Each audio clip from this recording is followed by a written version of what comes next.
सरकार नियुक्त मंत्रिगटाशी सुकाणू समितीच्या चर्चेपूर्वी शेतकरी नेते रघुनाथदादा पाटील यांच्याशी चर्चा केली आहे। आमचे प्रतिनिधी सागर कुलकर्णी यांनी कर्जमाफीच्या संदर्भात शेतकऱ्यांची जी सुकाणू समितीचे सदस्य आहेत ते सह्याद्री गेस्ट हाऊस इथे आलेले आहेत।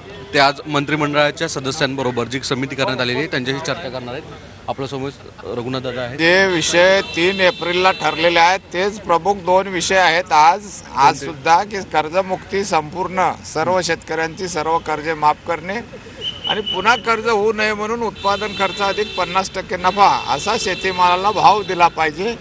या 2 मागण्या आहेत आणि याच्या अनुषंगाने मग कर्ज पुरवठ्याच्या बाबतीत आहेत। कर्ज पुरवठा झाला पाहिजे, वेगवेगळ्या पीक पद्धतीऐवजी रेडी रेकनरप्रमाणे झाला पाहिजे, अशा या मागण्या आहेत। त्याच्यामध्ये वेगळ्या मागण्या काही नाही, 2 मागण्या प्रमुख आहेत।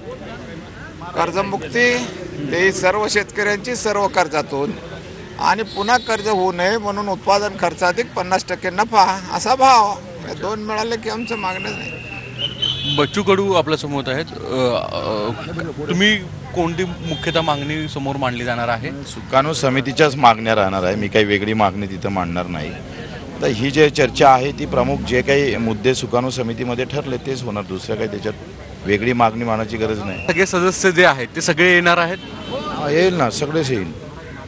कारण की बुधाजीराव मुळीकांची भूमिका आता नाही आहे। हे काही मंडळींचं वय आहे, काही मंडळींचं काही खाजगी कामं आहेत, काही लोकांना याच्यात तेढ पण टाकायचे असेल असं काही नाही म्हणत मी की सगळ्याच्या सगळे, पण एक नावं 2 किंवा 3 पेक्षा जास्त नाही आहेत। बुधाजीरावांशी मी बोललेलो आहे, त्यांचं म्हणणं तुम्ही कराल त्यात मी आहे, माझ्याबद्दल काही तुम्ही हे करू नका। आणि त्यांनी जाहीरपणे चॅनलवर पण सांगितलं बुधाजीरावांनी की मी दादांच्या बरोबर आहे। सुकाणू समितीचा प्रश्न नाही आहे आणि म्हणून एखादा कोणी येतं आणि बोलतं आणि म्हणून सुकाणू समितीत फूट पडली असं मला वाटतं किमान शेतकऱ्यांपर्यंत जाऊ देऊ नका। कारण हा लढा आखरी जो तुम्ही जे दाखवलं, तुम्ही जे इतक्या मेहनतीनं लोकांसमोर नेतात त्या माझ्या शेतकऱ्यावर अन्याय होता कामा नये। कारण याच्यामुळं काय होईल का फूट नसताना 1-2 माणसं बोलतात आणि म्हणून ते आपण मला वाटतं त्याचं आपण प्रसिद्धी नाही दिली तर मला वाटतं अधिक चांगलं होईल।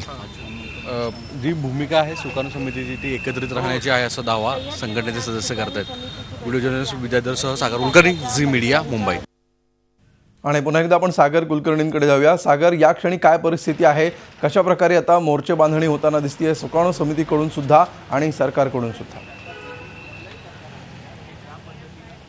अमोल, इथे सुकाणू समितीचे काही सदस्य सह्याद्री गेस्ट हाऊसला आलेले आहेत। तर त्यापूर्वी सकाळी 11 वाजताच मंत्रिगटाची जी काही समिती करण्यात आलेली आहे, शेतकऱ्यांशी जे गटनेते आहेत शेतकऱ्यांचे जे नेते आहेत त्यांच्याशी संवाद करण्याच्या संदर्भात त्यांची बैठक झाली।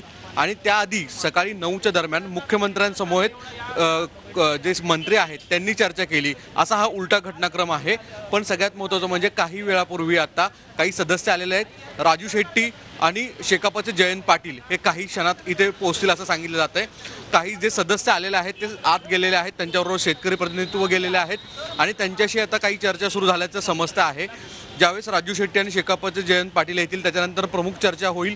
पण जो सगळ्यात महत्त्वाचा मुद्दा रघुनाथदादा पाटील यांनी सांगितलेला आहे, संपूर्ण कर्जमाफी हा जो विषय आहे हा जर सुकाणू कमिटीच्या वतीने रेटून ठेवला तर मात्र परिस्थिती आजचा तोडगेचा निकाल निघणं कठीण आहे। कारण की महाराष्ट्राच्याच मुख्यमंत्र्यांनी यापूर्वी सांगितलेलं आहे की संपूर्ण कर्जमाफी देता येणार नाही। या सुकाणू समितीच्या सदस्यांमध्ये काही मतभेद आहेत, बुधाजीराव मुळीक आलेले नाही आहेत, तसंच काही राजकीय लोक घुसल्याचा आरोपही केलेला आहे। त्याच्यामुळे सुकाणू समितीचे लोक एक मत कशा पद्धतीने मांडतायत, स्वतःची बार्गेनिंग पॉवर कशा पद्धतीने वाढवून पदरी अजून काही मिळवत आहेत का याकडे लक्ष लागलेलं आहे। कारण की एका बाजूला हे सगळे लोक सांगतायत की आंदोलनाची जी भूमिका आहे ती आम्ही पुढे चालूच ठेवणार आहे। पुढे जे काही त्यांनी घोषणा केलेल्या आहेत त्याप्रमाणे रेल रोको असेल, आंदोलन असेल हे सुरू राहणार आहे। पण तत्पूर्वी सरकारच्या वतीने जे काही चंद्रकांत दादा सगळ्यात ह्या पूर्ण टीमचं लीड करत आहेत त्याच्यामध्ये त्यांना कशा पद्धतीने यश मिळतंय, सरकार संप कशा पद्धतीने बारगळेल, बंद करेल, जे होणार आहेत ते बंद कशा पद्धतीने थांबवता येतील याकडे लक्ष लागलेलं आहे संपूर्ण बैठकीमध्ये। धन्यवाद सागर या सविस्तर माहितीबद्दल। झी 24 तास रहा एक पाऊल पुढे।